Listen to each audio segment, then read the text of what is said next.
Alright guys, before this video starts, I just wanted to do a little bit of explaining. So right now, I'm posting once a week, even though I want to post more. I want to post at least twice a week. But lately, I've been working 40 hours a week again, and I haven't been working 40 hours in a long time, so it's taken up a lot of my time. Like, I didn't even have the energy to record this video, to be honest with you, but I knew that if I didn't record today, then I wouldn't even have a video up this week, so it was just really important for me to stick to this weekly schedule. So let's say it's payday and you get a paycheck for $1,000, and you did a good job of saving your last paycheck from last month, so that means that this month, all your monthly expenses are covered. So that means that your $1,000 paycheck that you got is yours to keep, and you can do whatever you want with it. But instead of spending it, you decide to save and invest all of it, and that's a really good move. No matter how little or how much money you have, it's always a good move to invest. When you invest $1,000, you can find a lot of opportunity for substantial profits, because it's enough money to see significant returns, but also it's not too much money to the point where if you lose it all, it's gonna be the end of the world. And if you stick around and watch this whole entire video, you will learn about 5 ways that you can safely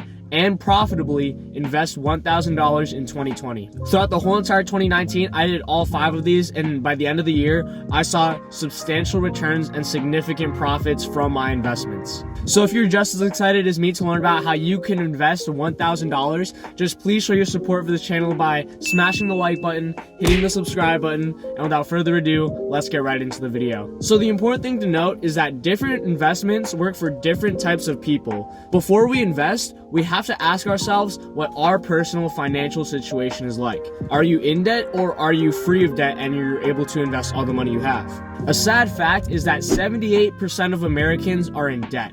That's almost 4 out of every 5 people, and that's a lot. So even if you're eager to have your money start working for you by investing, it's really important to get rid of your debts first, because you can't get too far ahead if you have debt weighing you down. And if you are in debt, you have to ask yourself what your interest rate is. Because believe it or not, despite what you're told, there's actually such thing as good debt and bad debt. Not all debt is bad. If you borrow money and you put that money to work and it earns you more than what your interest rate is, that's good debt, because the money that you're borrowing is making you more money than you owe. For example, if you invest your money into the stock market averages a return of 7% yearly. So if your interest rate is lower than 7%, then it would make sense to invest, because the investments are going to outpace the interest rate. However, if you have an interest rate higher than 7%, then it's a better idea to pay off the debt first. For example, let's say that you invest $1,000 in stocks for 1 year and then you average a return of 7%. That means you earned $70 throughout the year from the $1,000 investment. But then let's also assume that you have credit card debt of $1,000 and the interest rate on that is 25%. That means throughout the year, you lost $250. So that $1,000, even though you invested it in the stock market and it made you $70, you lost more money than you earned.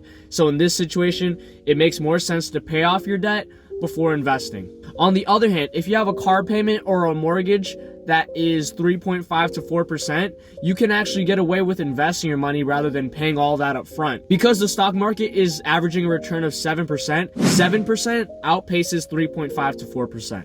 That means the money that you're borrowing is making you 3% after the interest rates. And this is called leverage. Leverage is when you borrow money, so that way the earnings that you make from that money outpaces the interest rate, so you can make a profit. And in order to get low interest rates that are 3.5 to 4%, you have to have a good credit score. And if you want to learn how to get a good credit score, I have a different video up on my channel that shows how I was able to achieve an 800 credit score at the age of 19 years old. If you're interested in watching that, there's going to be a link in the description, or you can just check out my channel. But that's it for paying off debts. The second best investment that you can make out of $1,000 is to create an emergency fund for yourself, or a cash cushion. Now, if you already have an emergency fund, that's cool, that's good for you. You could go ahead and skip this step and go on to number 3. But for everyone else that doesn't have an emergency fund yet, before you even think of investing, you need to put at least 3 to 6 months worth of living expenses into your savings account, so that way in the case of an emergency, you're good for 3 to 6 months. Emergencies can really happen to anyone. It doesn't matter if you're 18, it doesn't matter if you're 50. 50-50. Everyone has a probability of a medical emergency happening, so it's good to have money for that. Even more common than medical emergency are auto problems, so maybe your car will break down and then the repairs are going to be really expensive. You need to have money for that as well. Because the problem is, if you invest this money into the stock market and then you need to sell your stocks in order to pay for some emergency expense, a lot of the time you're going to lose profit from that, from all the fees that you have to pay for selling. And you also have to take taxes into account as well. So that's why it's important to have liquid cash in a savings account that's ready to be withdrawn at any time. And the third way you can invest $1,000, we already kind of talked about this in the video already, is to invest in the stock market. $1,000 invested now can turn out to be a lot more in the future. If you're a beginner investor and you just started out investing, I highly recommend choosing 1 or 2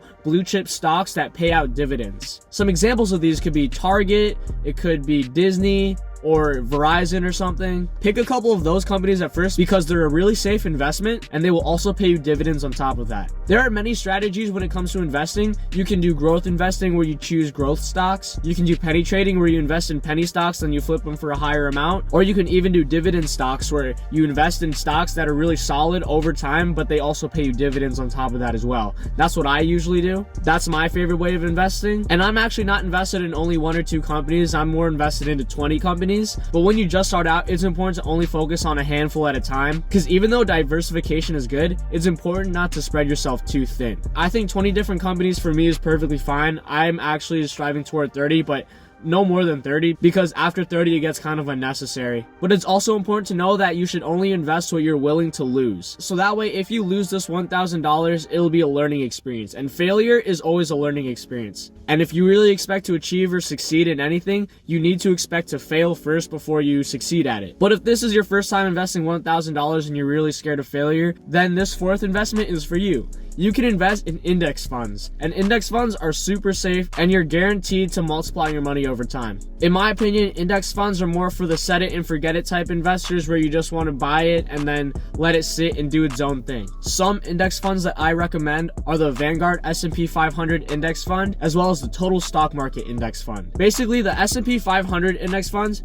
takes the top 500 publicly traded companies in the United States and they combine it into one share, and then that's the share that you buy. So realistically, you shouldn't be worrying about the value of it going down over time because it's the top 500 publicly traded companies in the United States. And the total stock market ETF index fund is really good too. Instead of it tracking the top 500 only though, it tracks everything from the large businesses to the small businesses. And this is a safe investment because the total stock market itself averages a return of 7% annually. So that means these 2 index funds are really great investments, and any good investor in the world should have these 2 index funds in their portfolio. Even if you don't know anything about investing, these 2 index funds are probably the safest investments that you can make as an investor. And last but not least, what you can do with $1,000 is invest in yourself or invest in your brand. Now, this investment can yield the highest ROI out of all of these. You can buy iconic finance books for under $10 or $20 or something like that, and that is knowledge that is engraved into your brain and it will influence the way you think going forward throughout your life. These entrepreneurial books taught me more in the past year than I've learned all throughout middle school and all throughout high school, if I'm being honest with you. This book, Your Money or Your Life, completely changed the way that I see money and my spending habits and the true value of a dollar. I used to think money was something that can buy me materialistic goods and stuff, but then I realized that money equals freedom, because if your money is working for you, that means that you no longer have to dedicate 40 hours of your week to work to survive. Instead, you can have your investments working for you, so that way you can free up those 40 hours a week to do whatever you want. Another thing that you can invest in is your business. I currently have an e-commerce store right now, and I have to invest money into the marketing ads. And I don't mind doing that because every time I pay for an ad, it seems like I'm doubling my money. And YouTube is also a business as well. Once I get enough watch hours and enough subscribers, I plan to use all my revenue to reinvest in the business by getting better equipment, getting a real camera, getting a real mic, and getting a real studio to record in. Because an investment like that is going to bring my YouTube channel to the next level. And in other words, it would bring my business to a whole new level too. But anyway, those are 5 ways that you can invest $1,000 in 2020. All these investments are good investments. I recommend trying all 5 of them. If you got any value out of this video or you enjoyed it in any way, please show your support by smashing the like button and hitting subscribe. Comment down below, tell me what you liked about it, tell me what I could do better. If you made it this far, I sincerely appreciate you. Leave a comment down below if you made it this far into the video. And that's it for this week. I'm gonna try to post twice a week. I'm really gonna try. I'll do once a week at the very least, but keep pushing me to upload twice a week, and maybe you guys can encourage me to grind even harder. So I'll see you guys next week. Thank you very much.